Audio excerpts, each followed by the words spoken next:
Assalamualaikum warahmatullahi wabarakatuh.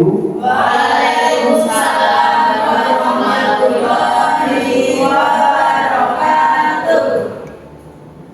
Selamat pagi Bapak Ibu Guru. Pagi Pak. Yang terhormat Bapak Adi Nur Wicaksono SPD selaku Kepala Sekolah, serta Bapak dan Ibu Guru peserta Eksaminasi Budaya Positif Modul 14 CGP Angkatan 11. Pada pagi hari ini akan dilaksanakan Eksaminasi Budaya Positif. Nah, sebelum kita mulai pada Eksaminasi Budaya Positif pada pagi hari ini, marilah kita berdoa bersama-sama nih. Marilah kita membaca basmalah bersama-sama. Bismillahirrahmanirrahim. Untuk selanjutnya kita langsung saja kami serahkan waktu dan kesempatan kepada Bapak Adi Nur Wicaksono SPD selaku Kepala Sekolah untuk memberikan sepatah dua kata. Bismillahirrahmanirrahim. Assalamualaikum warahmatullahi wabarakatuh. Waalaikumsalam warahmatullahi wabarakatuh. Salam sejahtera bagi semuanya. Yang saya hormati Bapak Ibu Guru Karyawan SMK Kesehatan dan Paket, dan saya hormati para ibu yang masuk dalam CGP Angkatan 11 dari SMK Kesehatan dan Paket. Teman-teman mari kita berikan bersyukur kepada Tuhan dan Maha Esa Allah Subhanahu wa Ta'ala. Ini kita semuanya masih diberi kesehatan, kesempatan, keselamatan sehingga kita masih bisa berkumpul di ruang ini dalam rangka mengikuti diseminasi dari CGP Angkatan 11 dengan tema budaya positif modul 1.4. Dalam materi ini mudah-mudahan nanti diseminasi ini bisa memberikan pengetahuan, penambahan pemahaman terkait budaya positif di sekolah ini untuk Bapak Ibu yang ada di sekolah ini. Mudah-mudahan nanti dalam pelaksanaannya bisa berjalan dengan baik dan lancar dan bisa mengaplikasikan di dalam sekolah ini. Ibu Bapak yang saya hormati,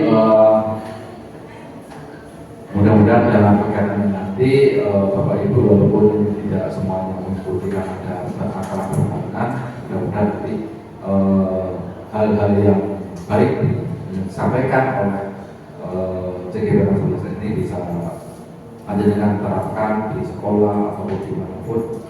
Harapannya nanti bisa menambah wawasan kita semuanya bagaimana kita akan melakukan disiplin positif di sekolah ini. Karena disiplin positif itu banyak sekali, tidak hanya untuk dari siswa dan sebagainya, tapi lingkungan dan lain sebagainya. Itu merupakan apa yang akan kita lakukan untuk bisa memberikan hal-hal yang baik terhadap siswa maupun lingkungan sekolah. Ya mungkin itu yang disampaikan ya Bapak Ibu semuanya. Terima kasih atas waktunya untuk bisa hadir di dalam diseminasi ini. Mudah-mudahan nanti bisa bermanfaat kita semuanya. Terima kasih. Assalamualaikum warahmatullahi wabarakatuh. Waalaikumsalam warahmatullahi wabarakatuh. Terima kasih kepada Bapak Adi Nur Wicaksono SPD atas bantuan dua materi yang telah disampaikan. Adapun untuk selanjutnya yaitu langsung kami serahkan kepada Ibu. Monggo teman-teman kami persilakan.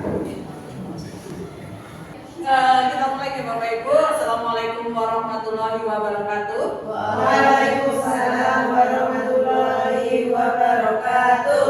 Yang terhormat Bapak Adi Nur Wicaksono selaku Kepala SMK Kesehatan Rahim Husada, dan yang kami hormati Bapak Ibu Guru dan staf karyawan untuk SMK Kesehatan Rahim Husada.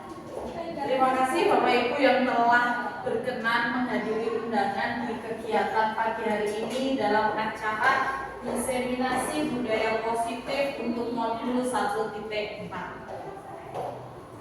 Bapak Ibu,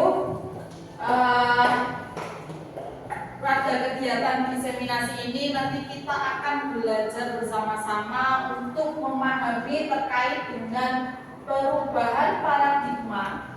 Yang kedua ada disiplin positif, ketiga ada kebutuhan dasar manusia, keempat posisi kontrol, kelima motivasi perilaku manusia, nomor 6 keyakinan kelas, dan yang nomor 7 adalah segitiga restitusi.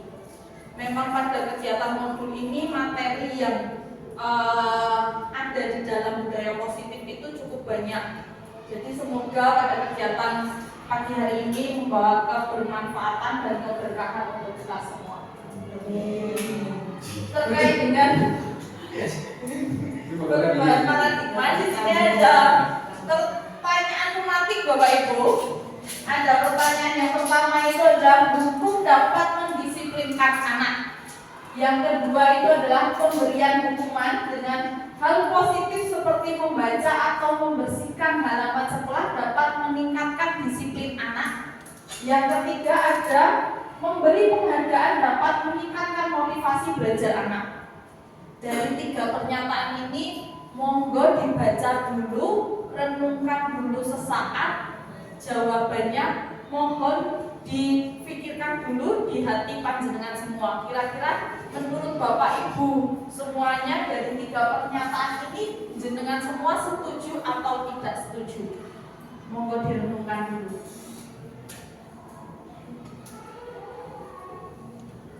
Nomor 1 tidak setuju, nomor 3 setuju. Saya Bu. Oke. Untuk Nomor 2 apa ya Bu? Untuk nomor 1 mungkin dijawab bareng-bareng ya. Mungkin nanti jawabannya ada yang berbeda atau sama semua. Dari nomor 1, hukuman dapat mendisiplinkan anak. Setuju no mboten? Setuju. Yang setuju sinten Bapak Ibu? Yang mboten setuju? Dewe. Gak ada temennya. Nanti akan kita bahas lebih dalam terkait dengan materi ini.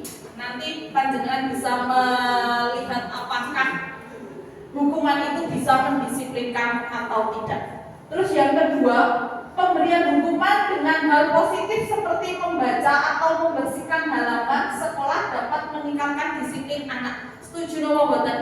Setuju. Yang setuju sinten?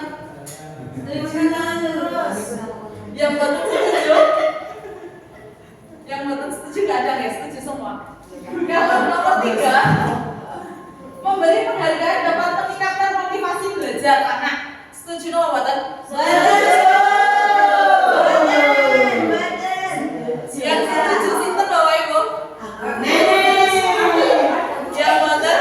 Saya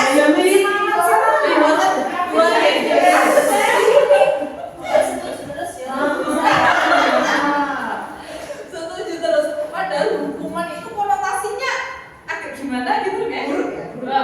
Coba nanti kita lihat bersama. Nanti kita ulang di akhir sesi untuk pertanyaan romanti ini.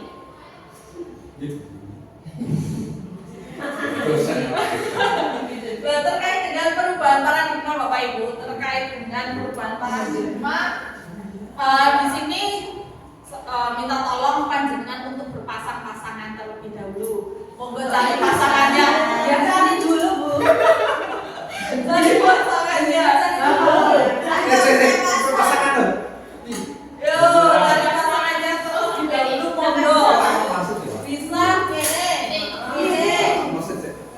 Apa punya pasangan? Sama Putri, Sebelum lagi. Bapak kepala sekolah nggak usah. Nah, di sini coba bayangkan dari pasangan panjenengan tentukan siapa yang menjadi si A dan siapa yang menjadi si B. Kenapa B?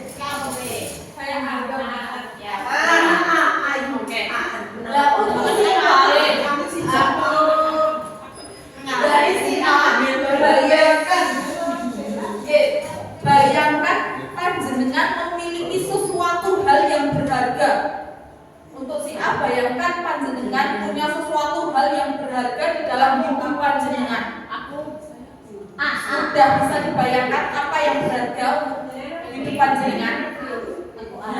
Lah yang berharga itu silahkan panjenengan genggam sekuat-kuatnya. Genggam sekuat-kuat panjenengan. Karena ini sesuatu yang berharga untuk jenengan, silahkan jenengan genggam, jenengan rawat sekuat-kuatnya. Lah untuk si B cobalah untuk merayu si A untuk membuka genggaman itu dan berikan kepada jenengan. Monggo, silakan.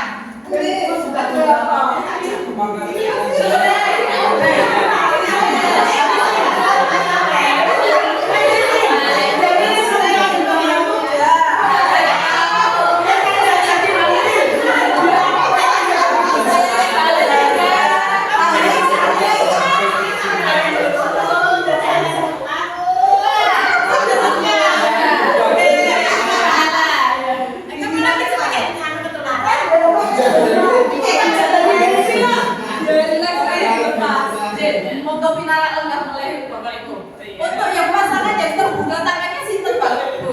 Aku dewe enak. Nggih, untuk pasangan yang terbuka boleh minta tolong ke depan. Iya, ceritakan sesuatu yang berharga itu dengan itu apa, terus kenapa rayuannya Putri bisa membuat dengan terbuka. Oke. Yang membuat saya membuka tangan tapi bujukan adalah surga, Bu. Pokoknya ada surga monggo lah. Jadi apa sih yang kita lakukan di dunia ini? Hidup itu cuma sementara, Bapak Ibu. Jadi karena sudah apa iming-imingannya adalah surga, ya saya pasang awan, Bu. Terima kasih.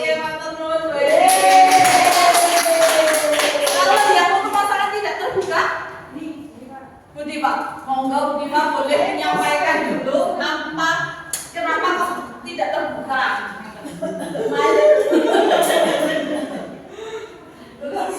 Ya, karena saya tidak membuka genggaman saya bilang sama penjualnya ada senjata.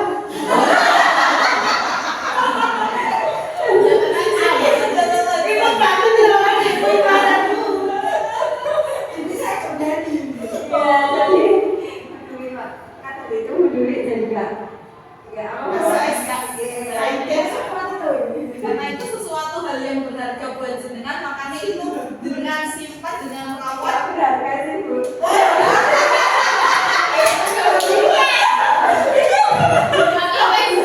Takut duit kamu kan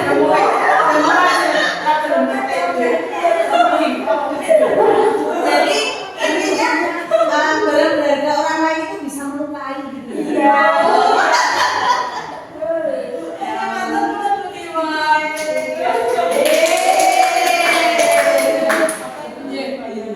Dari simulasi ini tadi Bapak Ibu berarti ada hal yang bisa kita petik, kita pelajari bahwa kunci dari yang membuka itu tadi adalah si pemilik sesuatu berharga itu. Si pemilik itu tergoyah atau tidak dengan rayuan dari si B, mau membuka atau tidak.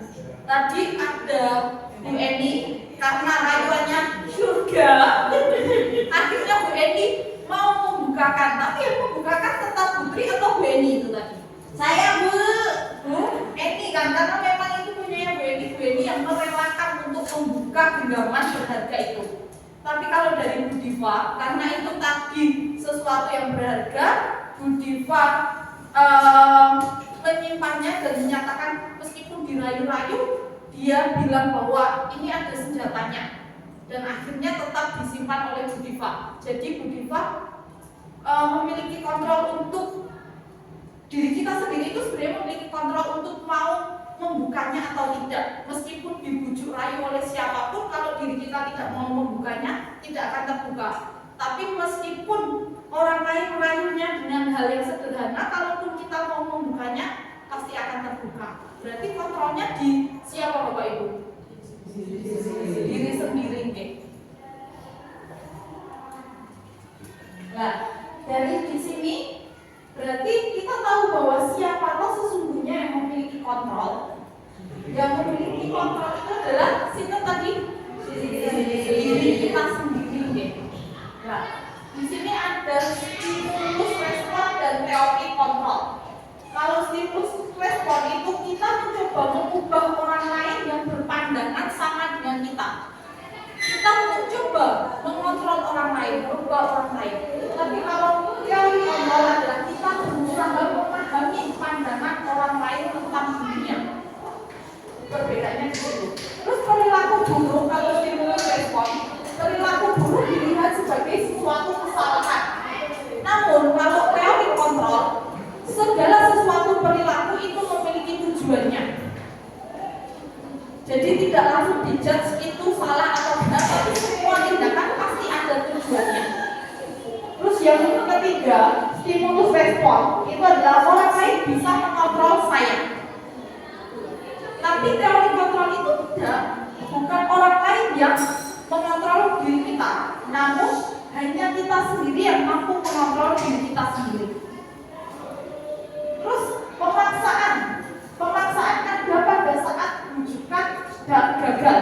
Itu untuk teori stimulus respon. Apabila si B tadi membujuk gagal, dia akan memaksa sampai si A itu mau membuka genggamannya. Namun untuk teori kontrol itu bukan pemaksaan, namun kolaborasi dan konsensus yang menciptakan pilihan-pilihan baru. Jadi tidak ada yang dirugikan atau yang dilukai. Sedangkan stimulus respon, model berpikirnya itu kalau tidak menang, dia kalah.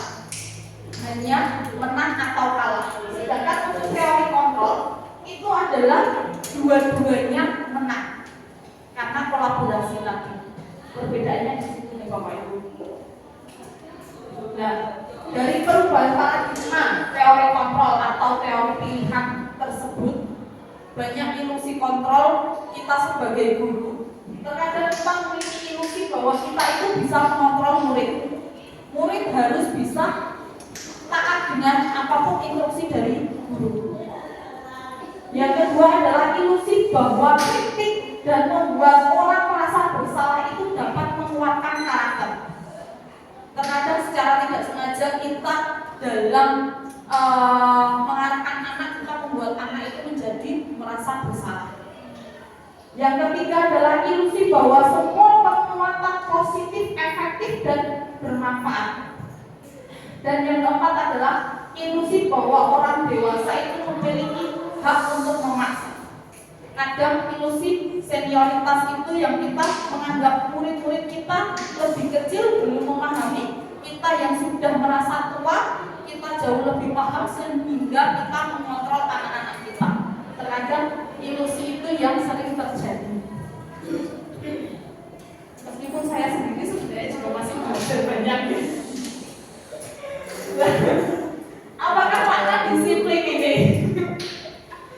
Makna disiplin. Ada yang tahu Bapak Ibu disiplin itu apa?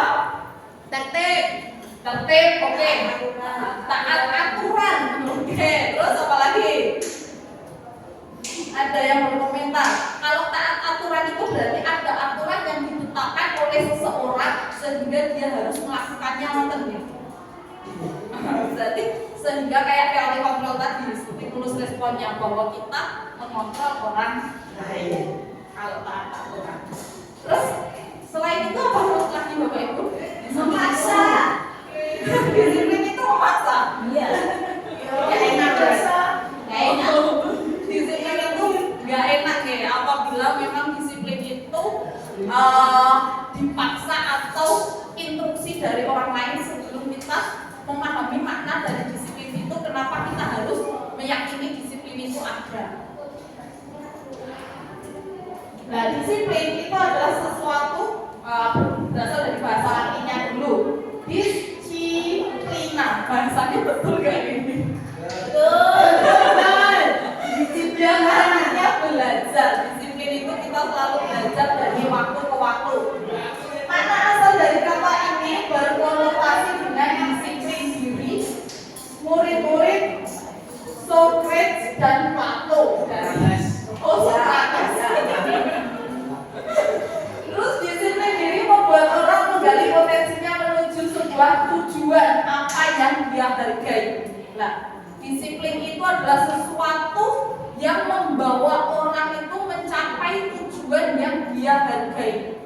Jadi bukan karena paksaan, karena sesuatu yang dia yakini, dia hargai, sehingga dia ingin mencapai tujuan tersebut. Namun dalam budaya kita, makna kata disiplin telah berubah menjadi sesuatu yang dilakukan seseorang pada orang lain untuk mendapatkan berkah Tuhan. Nah inilah yang terjadi di kita, di masyarakat kita. Disiplin itu sesuatu hal, aturan yang membuat kita menjadi patuh. Padahal menurut Plato tadi adalah disiplin itu sesuatu hal yang belajar. Terus kecenderungan umum adalah menghubungkan kata disiplin dengan ketidaknyamanan. Adanya disiplin itu karena ada aturan, terus karena aturan adanya pemaksaan. Pemaksaan itu membuat sesuatu yang tidak nyaman. Bukan dengan apa yang kita hargai atau pencapaian dari suatu tujuan mulia. Jadi terkadang orang merasa terpaksa itu karena disiplinnya itu dituntut untuk melakukan suatu aturan, di mana aturannya itu dia tidak tahu menahu, tiba-tiba sudah aturan diminta untuk melakukannya. Itulah yang membuat kita tidak nyaman. Nah, untuk membuat hal itu menjadi lebih nyaman, apabila kita menyadari akan artinya nilai-nilai kebajikan di dalam aturan tersebut. Semisal Bapak Ibu kalau naik motor pakai helm bukan? Kenapa kok pakai? Biar nggak keliling. Coba kalau semisal jenengan perginya cuma 500 meter, pakai helm bukan? Pakai motor. Berarti setiap pakai motor selalu pakai helm. Bisa loh. Meskipun cuma jarak 10 meter. Iya, benar. Oke.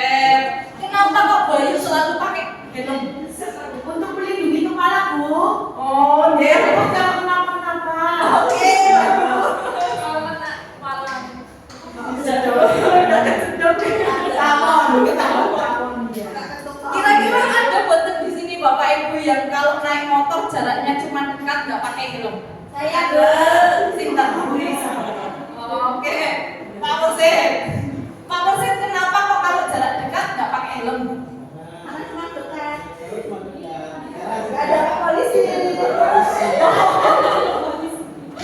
Karena tidak ada Pak Polisi berarti pakai helmnya kalau ada Pak Polisi. Ya, pakai helmnya kalau perginya agak jauh, misal 2 kilometer aja, jalan raya pakai helm. Tapi kalau cuma di desa Berarti meskipun jauh, kalau di desa betul pakai helm. Lah kenapa pakai helm kota pakai helm tadi? karena di sana lebih jauh.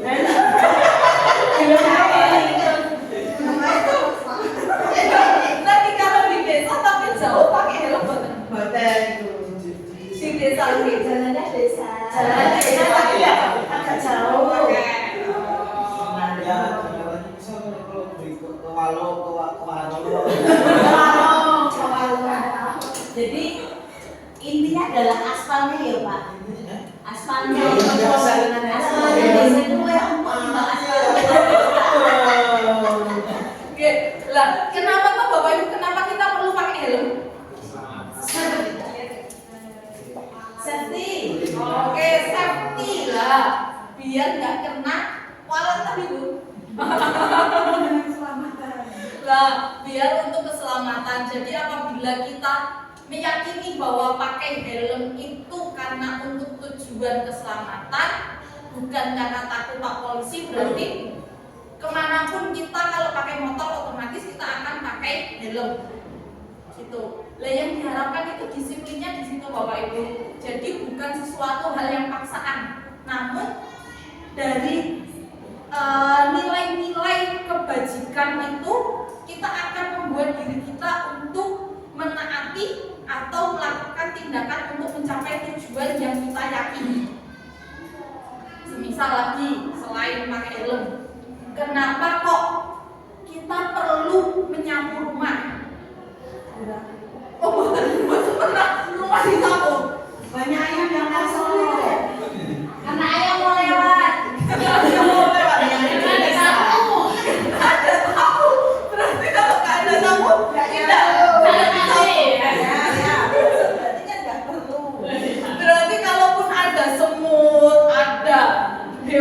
Jangan masuk ular kayak itu jawabannya. Dan kenapa kita perlu menyapu? Kesel. Oh, oke. Lah kalau kenapa kita perlu membuang sampah? Lah ya kenapa sampahnya tidak ditaruh di dalam rumah gitu loh? Ya, pasti dulu. Nunggu rumahnya penuh dengan sampah. Belum tahu. Banyak alasan gitu. Kan banyak alasan kalau buang sampah itu terkadang banyak alasan kenapa kita ini. Menyimpan sampah bisa. Biar Ya. tidak terjangkit penyakit. Ya sampah saya simpan Bu. Karena sampah itu kan ada organik dan anorganik. Oh, Jadi, iya. sampah yang organik itu saya simpan supaya dia membusuk. Ya. Sebenarnya nyimpannya di mana, Bu? Saya siapkan tempat sendiri Bu. Berarti bukan ditaruh di sembarangan di dalam rumah kan? Tidak Bu. Lah, kenapa kok dipilah-pilah tidak ditaruh sembarangan? Teratur. Lihat. Biar gak kelihatan. Oke, salah satunya kalau kita menjaga kebersihan itu keyakinan dalam diri kita itu apa tuh Bapak Ibu? Terhindar dari penyakit. Ya. Sebagian dari iman. Betul, sebagian dari iman biar menjaga kesehatan. Namun apabila kita tidak meyakini bahwa kuman itu membawa penyakit, ya nanti ketika anak-anak diminta untuk membersihkan mereka adanya rasa keterpaksaan. Tapi kalau apabila mereka meyakini bahwa itu untuk kesehatan mereka, otomatis tanpa dipaksa pun mereka akan membersihkannya. Nah, nilai-nilai kebajikan adalah sifat-sifat positif manusia yang merupakan tujuan mulia yang ingin dicapai setiap individu. Nilai-nilai tersebut bersifat universal dan lintas bahasa, suku, bangsa, agama maupun latar belakang. Setiap perilaku atau perbuatan memiliki suatu tujuan. Ini menurut Dr. William Glaser pada teori kontrol pada tahun 1984. Dengan mengaitkan nilai-nilai kebajikan yang diyakini seseorang, maka motivasi intrinsiknya akan terbangun tanpa adanya paksaan karena memang diyakini itulah yang baik, sehingga menggerakkan motivasi dari dalam untuk dapat mencapai tujuan mulia yang diinginkan. Menurut Diana Gozen tahun 1998. Terus nilai-nilai kebajikan yang ingin dicapai oleh setiap anak Indonesia kita kenal dengan profil pelajar Pancasila. Apa lo Pak Ibu?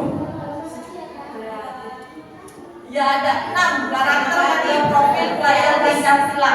Beriman, bertakwa kepada Tuhan Yang Maha Esa. Terus ada mandiri, bernalar kritis, berkebinekaan global, bergotong royong dan kreatif. Nah, di sini untuk mencapai pelajar Pancasila tersebut banyak keterkaitannya. Itu bukan foto saya, Bu. Tenang. Iya. Itu ya ini foto sekolah ini. Ini untuk mencapai pelajar Pancasila itu banyak faktor pendukungnya. Yang pertama ada filosofi Ki Hajar Dewantara. Jika kita memahami filosofi Ki Hajar Dewantara, kita sebagai guru itu memfasilitasi anak-anak, menuntun anak-anak yang sudah memiliki kodratnya masing-masing, kodrat alamnya dan kodrat zamannya. Jadi kita tidak bisa memukul sama rata setiap anak. Terus kita apabila kita memiliki nilai dan peran sebagai guru, terus kita bisa memiliki visi anak kita itu besok mau tujuan impian kita anak-anak itu besok mau seperti apa, terus kita lakukan dengan disiplin positif, insya Allah semoga pelajar Pancasila nanti bisa terbentuk di dalam diri anak-anak kita semuanya.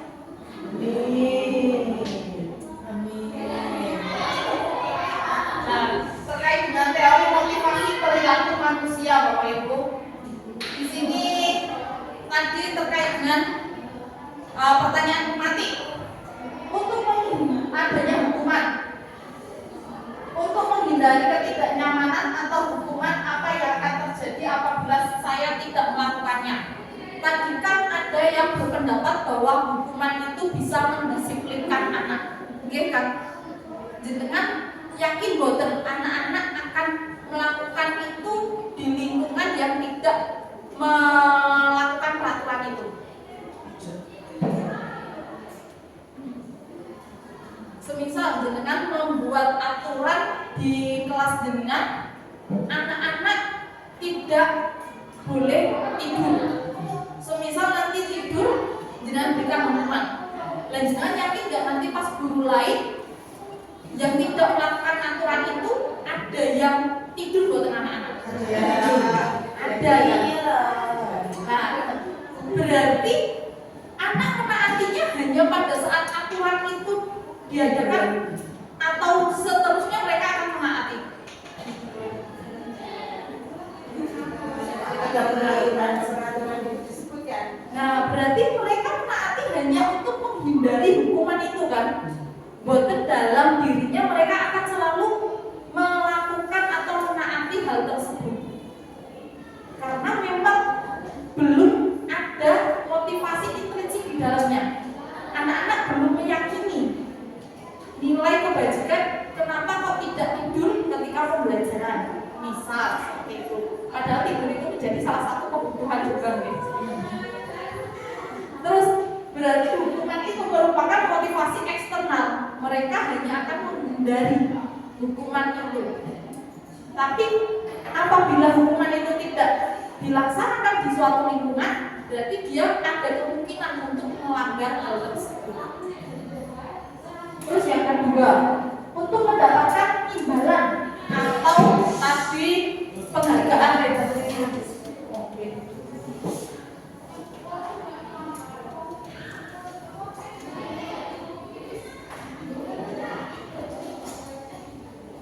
Nah, untuk mendapatkan imbalan dari orang lain atau penghargaan, itu akan meningkatkan disiplinnya anak maupun boten. Tapi kan ada yang berpendapat dia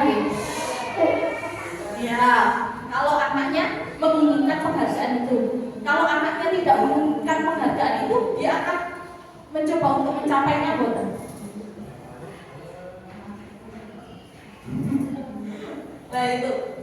Nah itu juga salah satu motivasi eksternal. Jadi anaknya akan mengikuti hal tersebut untuk mendapatkan penghargaan. Semisal penghargaan itu tidak ada, motivasinya akan menurun. Jadi itu justru akan membuat anak ketergantungan dengan adanya penghargaan. Seperti itu. Sedangkan apabila mereka menghargai diri mereka sendiri, meyakini bahwa tujuannya kenapa kok mereka perlu melakukan hal tersebut, itu merupakan motivasi internal atau tujuan dari disiplin positif. Nah ini ada kata-kata dihukum oleh penghargaan. Jadi penghargaan itu sebenarnya bisa membuat menjadi hukuman bagi anak. Bahwa penghargaan berlaku sama dengan hukuman dalam arti meminta atau membujuk seseorang melakukan sesuatu untuk memenuhi suatu tujuan tertentu dari orang yang meminta atau membujuk. Dorongannya eksternal dan akan ada faktor ketergantungan.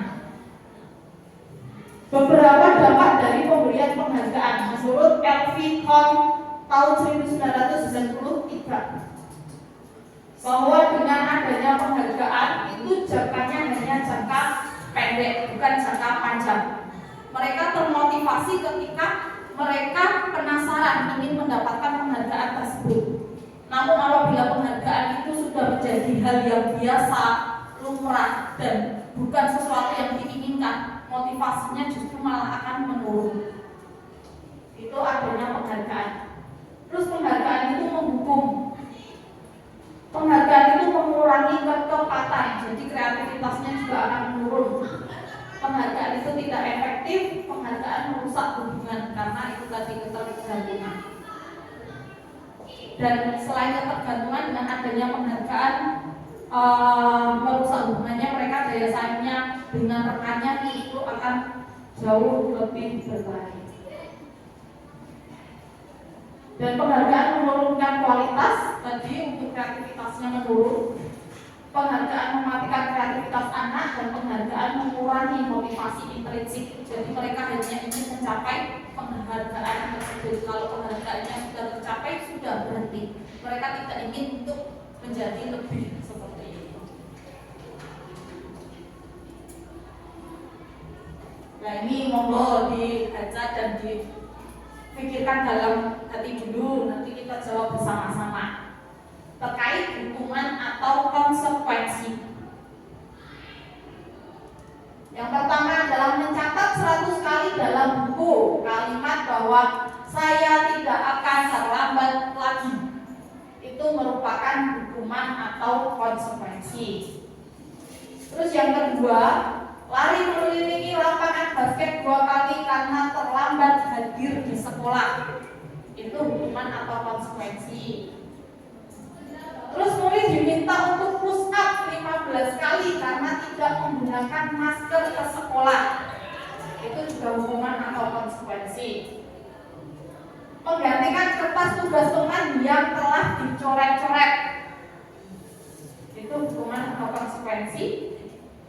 Membersihkan tumpahan air di meja tulis karena tersenggol pada saat belajar. Murid disuruh untuk tidak mengenakan sepatu seharian di sekolah karena tidak mengenakan sepatu hitam. Lari mengelilingi lapangan basket 2 kali karena terlambat 10 menit untuk pelajaran PJOK. Sudah dibaca? Oke. Yuk tolong jangan tulis nanti jawabannya. Tidak perlu di tempel. Nanti biar kita bisa tahu masing-masing kita itu menganggapnya hukuman atau konsekuensi.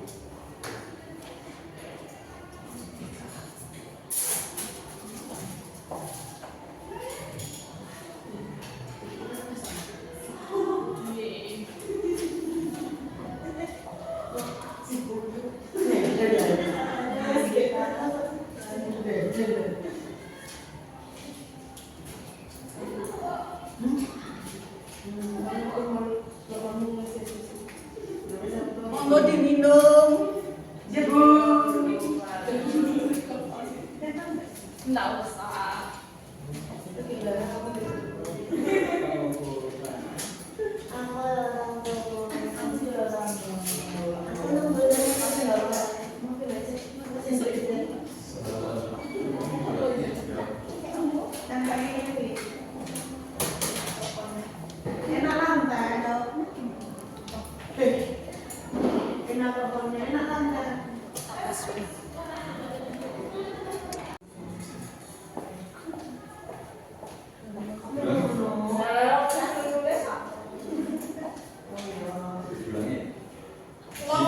Ulang lagi Bapak Ibu, nomor 1, mencatat 100 kali di dalam buku kalimat saya tidak akan terlambat.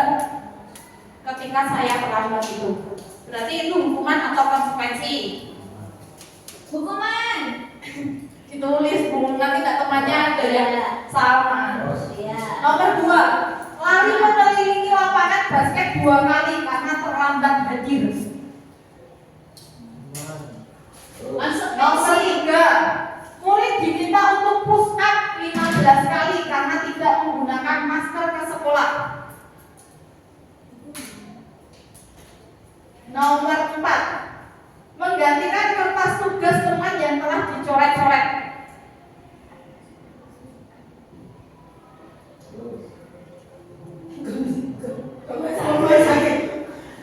Membersihkan tumpahan air di meja tulis karena tersenggol saat belajar.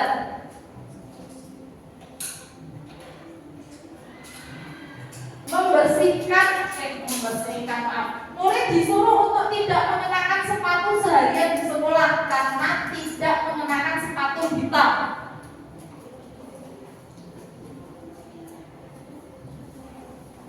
Dan yang terakhir adalah lari mengelilingi lapangan basket 2 kali karena terlambat 10 menit untuk pelajaran PJOK. Sambut. Oke, mari kita cocokkan bersama-sama untuk jawabannya. Nomor 1 tadi ketika mencatat 100 kali itu merupakan suatu hukuman. Nomor 2, mengiringi lapangan basket 2 kali karena terlambat itu juga hukuman. Nomor 3, push up 15 kali karena tidak mengenakan masker itu juga hukuman. Sedangkan untuk menggantikan kertas tugas yang telah dia coret-coret itu adalah konsekuensi. Dan yang membersihkan tumpahan air di meja karena tersenggol itu juga konsekuensi. Murid disuruh tidak mengenakan sepatu itu juga hukuman. Dan yang terakhir, mengelilingi lapangan basket 2 kali. Meskipun itu mengelilingi lapangan, tapi kalau pelajaran pas pelajaran PJUK itu adalah konsekuensi. Oke, lanjut ya Bapak Ibu. Ada yang betul semua ini tadi? Semua. Oke. Lanjutlah. Perbedaan hukuman dengan konsekuensi. Kalau hukuman itu adalah sesuatu yang menyakitkan. Sedangkan konsekuensi itu memang harus terjadi. Hukuman itu adalah membuat anak sakit secara fisik maupun hati dalam jangka waktu lama. Sedangkan untuk konsekuensi itu membuat anak merasa tidak nyaman dalam jangka waktu pendek. Hukuman itu adalah anak membenci kedisiplinan karena adanya hukuman. Sedangkan konsekuensi anak menghargai disiplin. Terus kalau hukuman itu adalah suatu paksaan, kalau konsekuensi itu adalah stimulus respon akibat. Sedangkan untuk hukuman itu mendorong anak menyakiti diri sendiri, sedangkan konsekuensi itu adalah mendorong anak agar mudah menyesuaikan diri. Hukuman itu adalah konsep diri yang buruk, konsekuensi adalah konsep diri yang baik. Hukuman itu anak belajar untuk menyembunyikan kesalahannya biar terhindar dari hukuman. Sedangkan konsekuensi adalah membuat anak belajar untuk mematuhi peraturan. Hukuman membuat anak merasa marah, merasa bersalah, dipermalukan, merasa tidak dihargai. Sedangkan konsekuensi itu adalah kehilangan hak, dibuat tidak nyaman dan diasingkan untuk sementara waktu.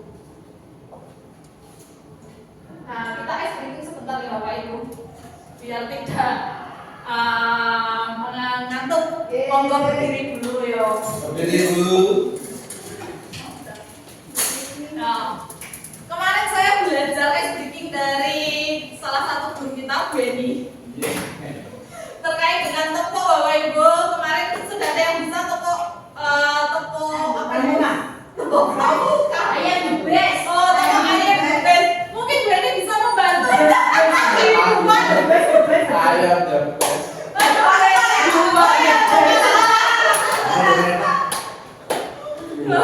Oke teman-teman, biar kita nanti tambah semangat ya. Oke, kita contohin dulu. Tepuk the best. I am the best. You are the best. We are the best. I am the best. You are the best. We are the best. Yes, yes, yes. Sekali lagi ya Bapak Ibu. Ya Bu Eni. Oke, tepuk the best. I am the best. You are the best. We are the best. I am the best. You are the best. We are the best. Yes, yes, yes. Oke, terima kasih Bu Eni. Luar biasa. Ya, terima kasih Bu Eni untuk ice breaking-nya. Semoga tidak mengantuk ya Bapak Ibu. Kita lanjutkan. Nah, terkait dengan keyakinan kelas. Apabila tadi peraturan kelas berubah menjadi keyakinan kelas. Keyakinan kelas akan membentuk lingkungan yang positif. Lingkungan positif akan membentuk budaya yang positif. Langsung mawar. Nah, untuk ini Bapak Ibu, kalau selalu mengembalikan buku pada tempatnya, kira-kira keyakinan apa ini? Lalu kembalikan buku ke Tempatnya. Keyakinan apa? pilihannya. Yang benar, Pak.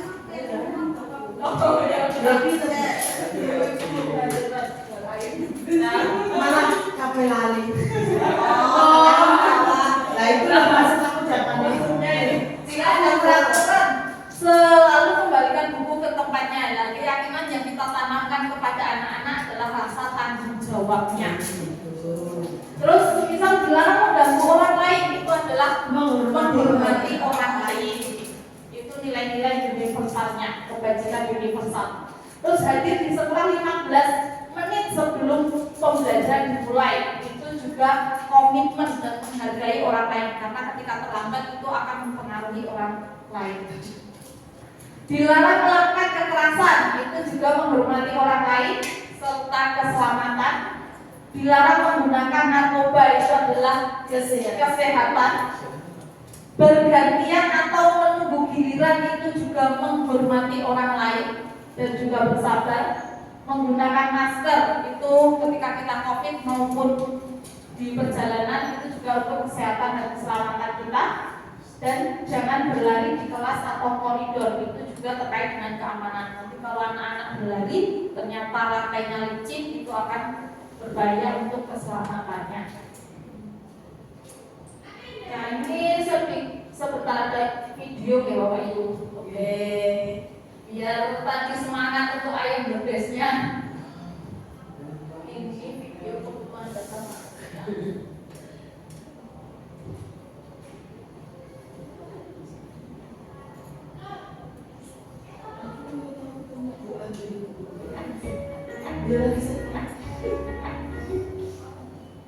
Salam dan bahagia Ibu dan Bapak guru hebat.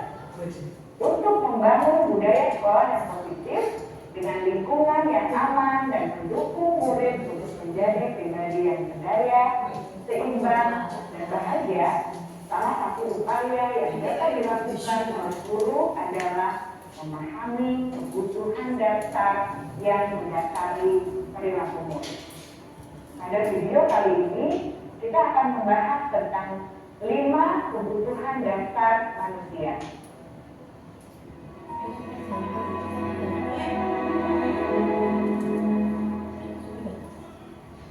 Ki Hajar Dewantara dalam salah satu kutipannya menyatakan, kita ambil contoh perbandingannya dengan hidup tumbuh-tumbuhan.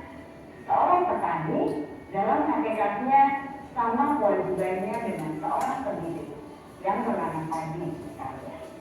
Hanya dapat menuntun tumbuhnya padi. Dia dapat memperbaiki kondisi tanah, memelihara tanaman padi, memberi pupuk dan air, membasmi ulat-ulat atau jamur-jamur yang mengganggu hidup tanaman padi, dan lain sebagainya. Ketika guru memahami kebutuhan apa yang mendasari perilaku murid, dan guru berusaha menuntun dan mendukung murid dalam memenuhi kebutuhannya secara positif, pada hakikatnya guru tersebut ibarat seorang petani yang sedang berusaha memahami kebutuhan masing-masing tanaman. Dia berusaha memenuhi kebutuhan tanaman tersebut agar dapat tumbuh dengan subur dan maksimal. Dr. William Glasser, seorang psikiater dari Amerika Serikat, menyatakan bahwa seluruh tindakan manusia memiliki tujuan tertentu, yaitu memenuhi kebutuhan dasarnya. Ketika kelima kebutuhan dasar telah terpenuhi secara memadai, maka murid akan tumbuh dengan seimbang dan bahagia. Sebaliknya, jika kebutuhan dasar tidak terpenuhi dengan baik, maka seseorang akan mengalami emosi negatif, bosan, sedih, dan kecewa. Maka mereka dapat melakukan perbuatan yang bertentangan dengan nilai-nilai kebajikan atau melanggar peraturan. Dengan kata lain, perilaku buruk seseorang biasanya adalah respon dari kebutuhan yang tidak terpenuhi. Namun, mereka tidak tahu cara untuk menyampaikan. Ada 5 kebutuhan dasar manusia menurut Dr. William Glasser, yaitu yang pertama, kebutuhan untuk bertahan hidup atau survival. Yang kedua, kebutuhan untuk merasa diterima atau love and belonging. Yang ketiga, kebutuhan akan kebebasan atau freedom. Yang keempat, kebutuhan akan kesenangan atau fun. Dan yang kelima, kebutuhan akan penguasaan atau power.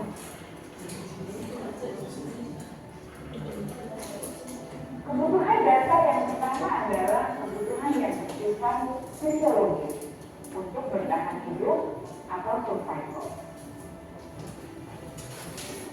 Misalnya, kesehatan, rumah, dan Boleh cukupin ya Bapak Ibu. saya datang ke sekolah dan yang semua bagian yang harusnya bisa menciptakan kesempatan untuk murid kolaborasi. Kebutuhan yang bukan berarti perlu menyediakan beberapa jenis tugas yang terlalu keras. Kebutuhan yang kelima memiliki rasa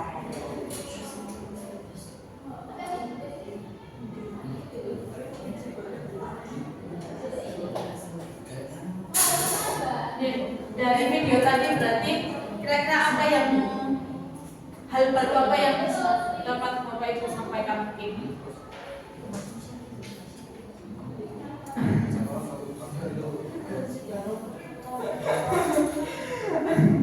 Ya tadi ada kebutuhan dasar manusia tadi ada berapa Bapak Ibu? 5. Ada 5. Ada apa aja? Apa? Oke, bertahan hidup.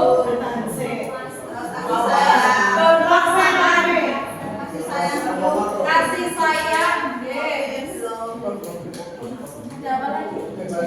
Kebebasan, kesenangan, bahasa Inggris. Oke. Nah, untuk kebutuhan dasar manusia itu ada 5, ada bertahan hidup, penguasaan, kebebasan, kesenangan, dan kasih sayang. Dari semua tindakan itu sebenarnya apa yang dilakukan anak-anak terkadang karena mereka ingin mencari kebutuhan dasar manusianya. Nah, semisal ini ada masalah seperti ini. Ibu Ambar, guru wali kelas 2A di SD Pelita Hati, sedang bingung menghadapi ulah siswa satu murid di kelasnya yang bernama Doni. Beberapa anak di kelas 2A telah datang kepadanya dan mengeluhkan bahwa Doni yang seringkali meminta bekal makan siang mereka dengan paksa. Jika Anda menghadapi situasi seperti Ibu Ambar, apa yang Anda lakukan? Menurut Anda kira-kira apa alasan Doni melakukan hal itu? Iya. Berarti yang perlu kita lakukan pertama kali kira-kira apa Bapak Ibu? Betul, investigasi. Siapa yang diinvestigasi? Doni. Berarti kita tidak langsung menjudge bahwa anak itu melakukan kesalahan atau melakukan hal yang tidak benar, tapi perlu kita diskusikan, kita obrolkan dengan Doni, kenapa kok Doni sampai melakukan hal tersebut. Mungkin dari yang dilakukan Doni itu merupakan dampak dari adanya kebutuhan dasar yang belum dipenuhi atau belum terpenuhi untuk Doni. Nah, nanti jawabannya tergantung dari jawabannya Doni. Ini panjang banget Bapak Ibu. Dalam kasus di atas, apabila jawaban Doni ketika ditanya Bu Ambar karena ia lapar dan orang tuanya tidak membawakan bekal makan siang, maka kebutuhan dasar yang sedang diusahakan Doni adalah bertahan hidup. Namun apabila Doni menjawab alasannya itu karena merasa senang temannya menjadi memperhatikan dia, karena dia merebut bekal makan temannya, berarti kebutuhan yang sedang dia cari adalah kebutuhan kasih, sayang, dan rasa diterima. Namun apabila Doni menjawab dia merasa hebat karena temannya menjadi takut, berarti kebutuhan dasar yang sedang dia cari adalah kekuasaan. Namun jika Doni menjawabnya karena merasa bosan dengan bekal makanan yang dibawakan ibunya, berarti kebutuhan yang sedang dia cari adalah kebebasan. Dan apabila Doni melakukannya karena iseng menikmati ekspresi wajah teman-temannya yang kesal, berarti kebutuhan yang sedang dia cari adalah kesenangan. Jadi terkadang perilaku anak-anak kita itu semuanya hanya untuk mencari kebutuhan yang belum dia dapatkan. Nah, terkait dengan posisi kontrol ini video lagi. Oke.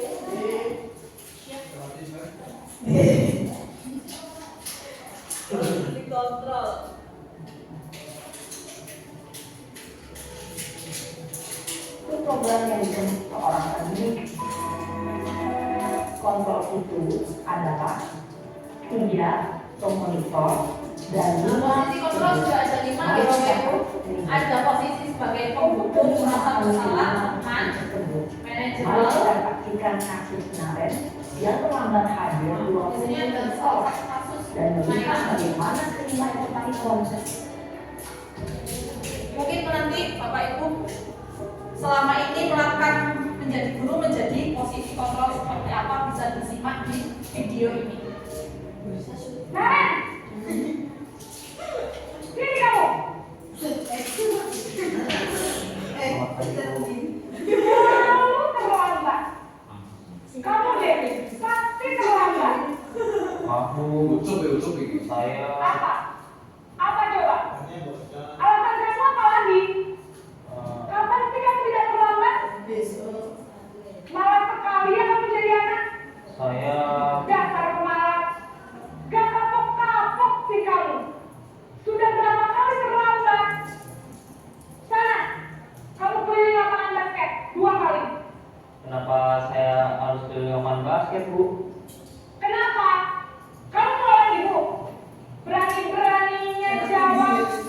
Sudah terlambat, masih berani jawab pula. Sekarang, keliling lapangan basket 5 kali sekalian. Biar kapok. Cepat. Pergi sana ke lapangan basket. Posisi penghukum biasanya berbicara dengan nada tinggi, menghardik, menunjuk-nunjuk, menyakiti, dan menyindir.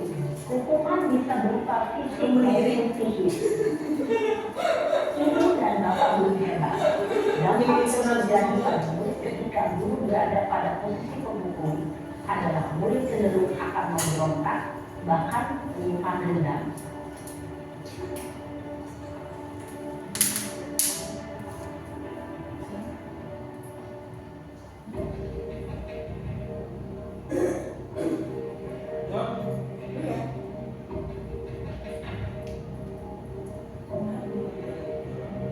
Naren!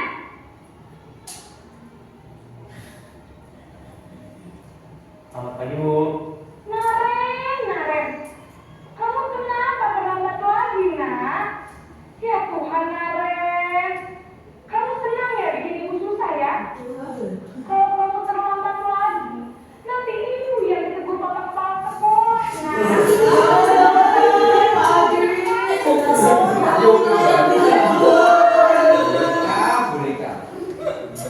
Maaf, Bu.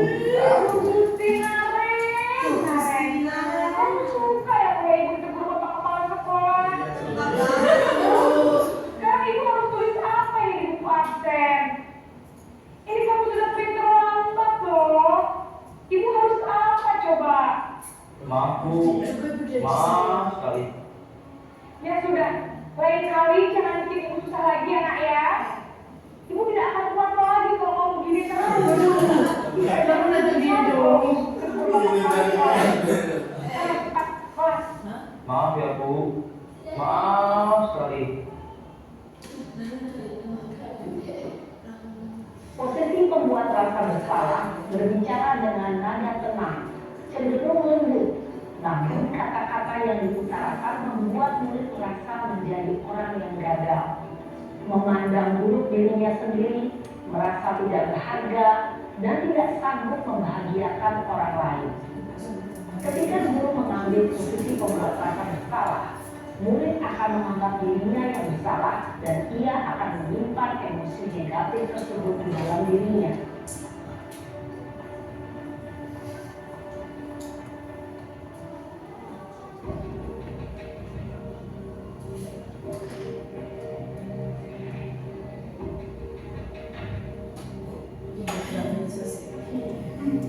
Naren!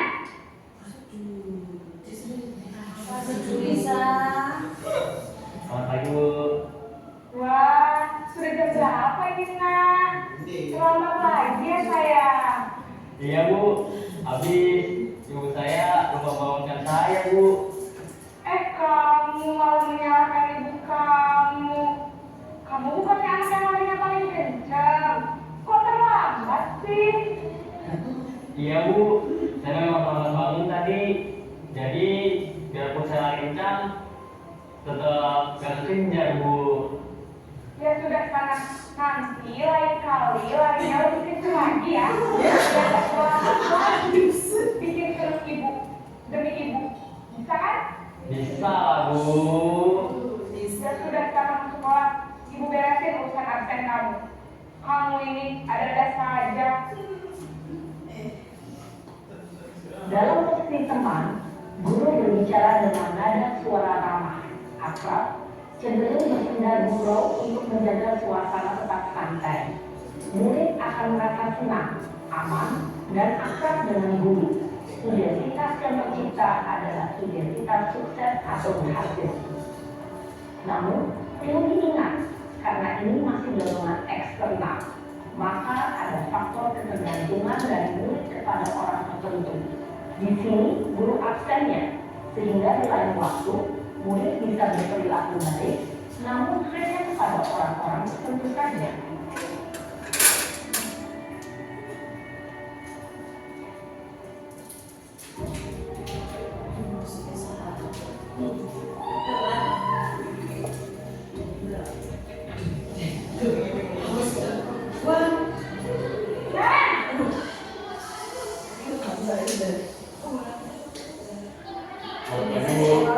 Nah, Ren, apa peraturan sekolah kita tentang jam berapa kita harus masuk sekolah, Nak? Kita harus di sekolah jam 7, Bu. Iya betul, sekarang sudah jam 7.20. Kalian sudah tahu konsekuensinya jika terlambat hadir. Paham, Bu. Saya harus tinggal kelas pas jam istirahat selama 20 menit. Iya benar, konsekuensinya demikian. Jadi nanti jam 9.30, pas istirahat, kamu harus tinggal di kelas, kerjakan tugas tambahan untuk ketinggalan kamu, ya? Baik, Bu. Guru mengarahkan murid berdasarkan peraturan dan konsumsi dan ekspresi wajah yang datar dan cenderung formal.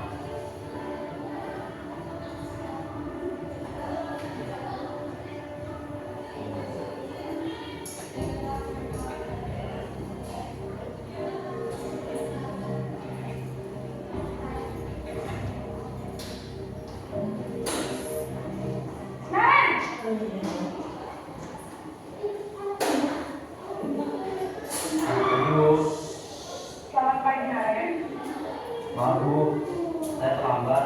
Iya, sekolah masuknya jam 7, sekarang sudah jam 7.20. Jadi sekarang bagaimana ini, Naren? Maaf, Bu. Saya lupa salam saya semalam. Baiklah, menurut kamu, keyakinan sekolah yang mana yang perlu kamu tingkatkan? Menghargai diri sendiri dan orang lain mungkin, ya, Bu. Setuju. Jadi, apakah Naren meyakini prinsip saling menghormati tersebut? Iya, Bu. Saya meyakininya. Apakah kalian bersedia memperbaiki masalah keterlambatan ini? Bersedia, Bu. Bagaimana kamu akan perbaiki masalah keterlambatan ini? Saya akan coba untuk tidak lupa menyetel alamat saya, Bu. Baik, kalau kalian mau bicara hal di rumah, ada orang yang kira-kira bisa bantu mengingatkan tidak? Ada, Bu. Kata saya, Kak Emma. Ada lagi selain Kak Emma? Selain Kak Emma, ada ibu saya. Baik, jadi yang mengingatkan Naren, jadi Naren akan menyetel alarm untuk lakukan Naren. Sekarang kamu perlu kembali ke kelas untuk belajar. Baik, Bu. Leader adalah posisi kontrol yang disarankan untuk membimbing murid memiliki sikap disiplin yang positif, yaitu murid yang mandiri, bertanggung jawab, dan dapat memecahkan masalah. Tujuan dari posisi ini adalah agar murid dapat berefleksi atas tindakannya. Guru akan dengan tulus memberikan pertanyaan-pertanyaan bermakna, sehingga membuat murid dapat belajar dari kesalahannya dan mencari sebuah solusi untuk menyelesaikannya. Ibu dan Bapak guru hebat, setelah mengamati adegan kelima posisi kontrol tadi, kira-kira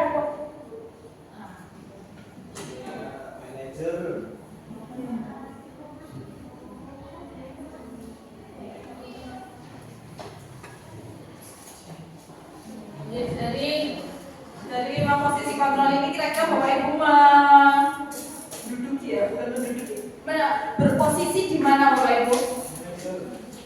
Manajer keren. Di mana kira-kira? Semuanya bisa gitu. Oke. Tergantung situasi.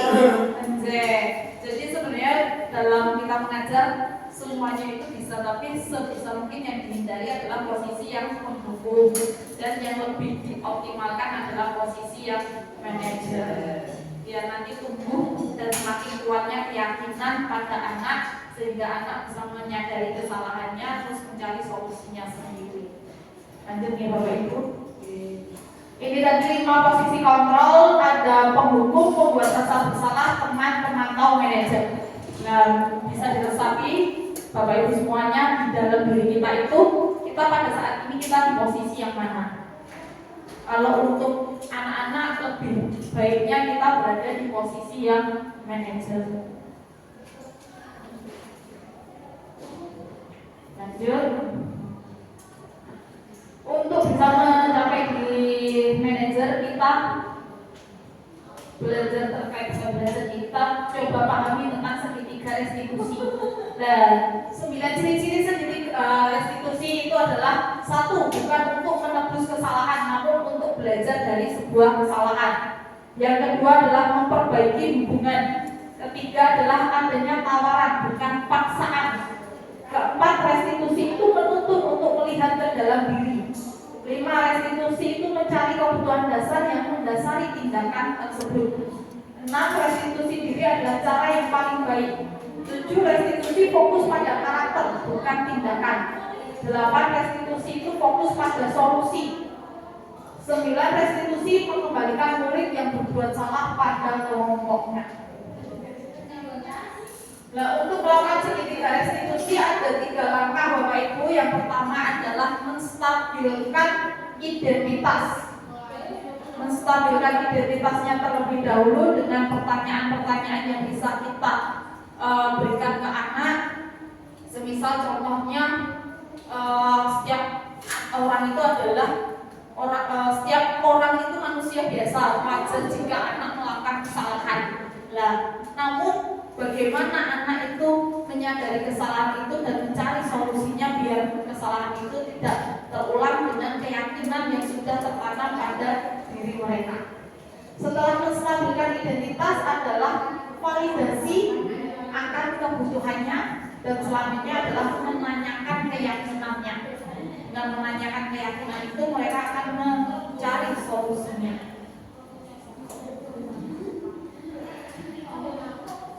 Dengan semua hal yang sudah kita pelajari atau kita pahami, nanti terbentuklah suatu disiplin positif. Bagaimana makna disiplin itu, terus teori kontrol, kebutuhan dasar manusia, posisi kontrol yang kita lakukan akan membentuk segitiga restitusi, dan teori motivasi dan nilai-nilai kebajikan. Oke, sampai di akhir sesi Bapak Ibu, refleksi refleksi dari panjenengan tulisannya itu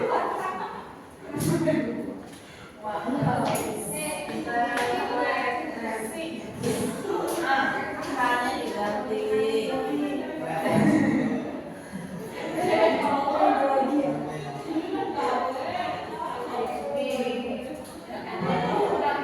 Itu di sini kayaknya ini bawah itu ternyata semua. Oh, di mulai sih. Oh iya. Kan naruh kafe banyak.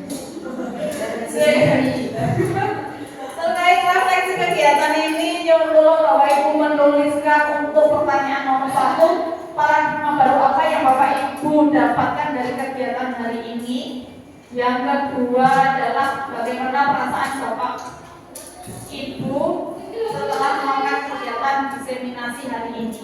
Untuk soal nomor 1 nanti bisa ditulis jawabannya di warna hijau, soal yang nomor 2 nanti di warna pink. Setelah itu monggo nanti ditempelkan di depan sini. Nanti di Bapak Ibu ngomong. Hijau pink. Oke. Satu pink. Nomor 1 hijau.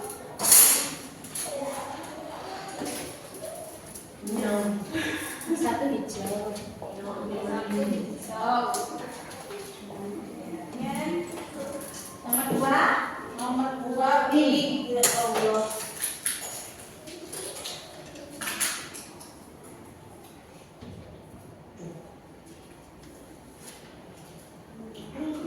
Enggak hijau loh. Ya, bisa nomor piro. Piye sih? Apa? Oh, belum. Libran. Hijau.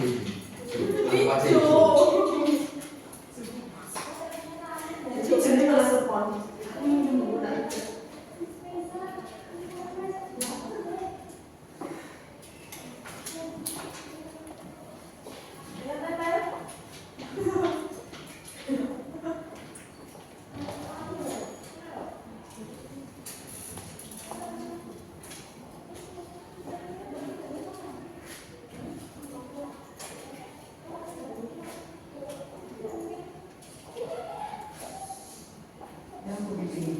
Nomor 2.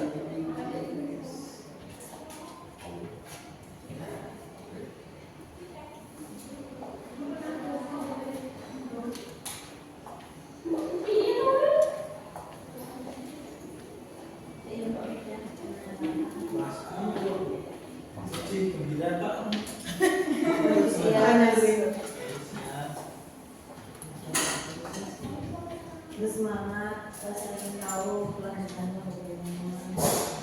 Jika sudah bisa ditambahkan Bapak Ibu, nanti bisa ditambahkan di sini semuanya.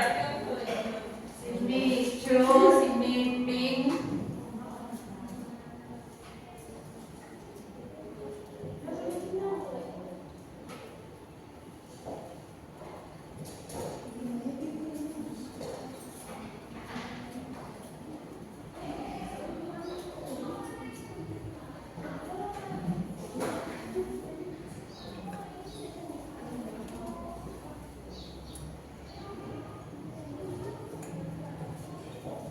Monggo jika sudah.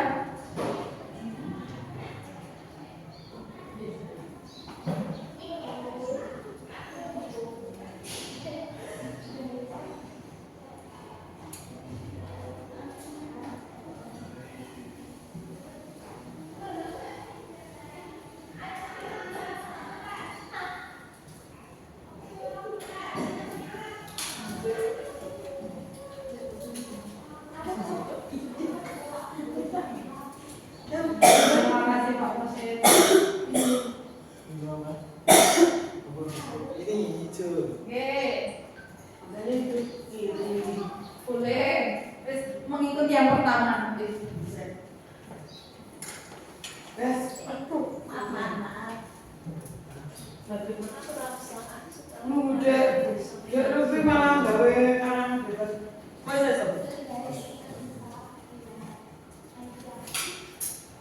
Tunggu saya mas mau minta. Nanti nggak dapat nilai loh.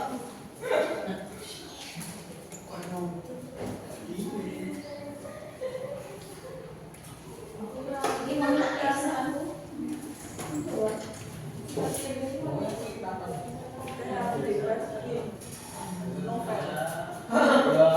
Selanjutnya, komen sebutnya.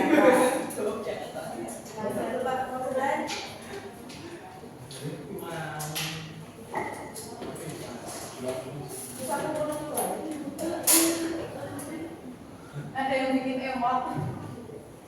Ada. Saya juga pakai emot. Emot senyum. Biar nggak dikira sedih. Gambar dulu.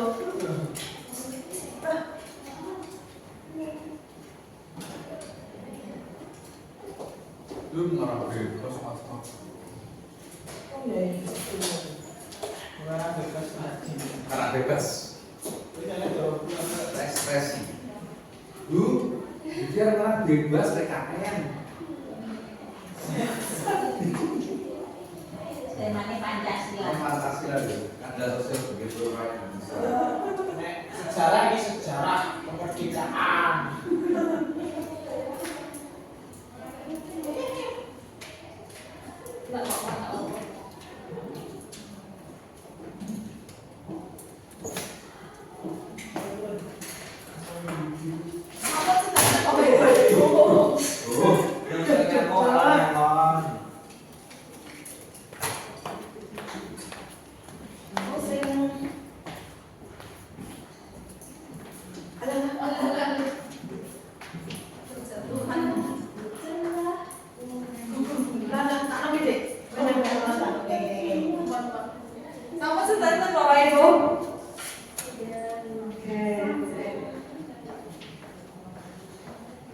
akan saya baca.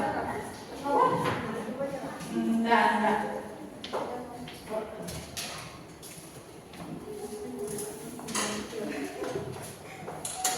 Jadi, matur nuwun Bapak Ibu untuk refleksinya.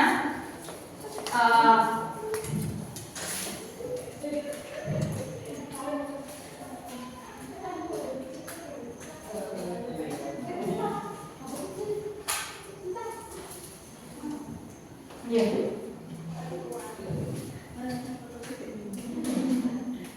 Ya, untuk refleksi ini tadi Bapak Ibu jatuh.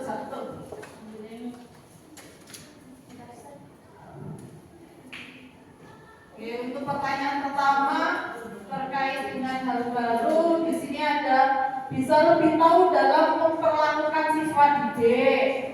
Terus ada investigasi tentang masalah pemenuhan kebutuhan dasar individu bisa menjadikan hubungan lebih kooperatif.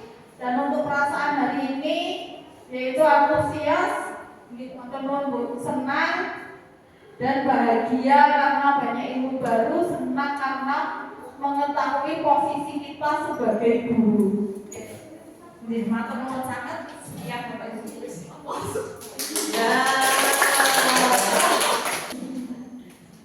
Terima kasih Bapak Ibu atas refleksinya. Terus semoga kegiatan ini bisa membawa kebermanfaatan untuk kita semuanya. Kita belajar bersama-sama. Saya pun juga belajar. Apabila ada tutur kata saya yang salah, saya mohon maaf sebesar-besarnya. Sekian dari saya. Akhirul kalam. Wassalamualaikum warahmatullahi wabarakatuh.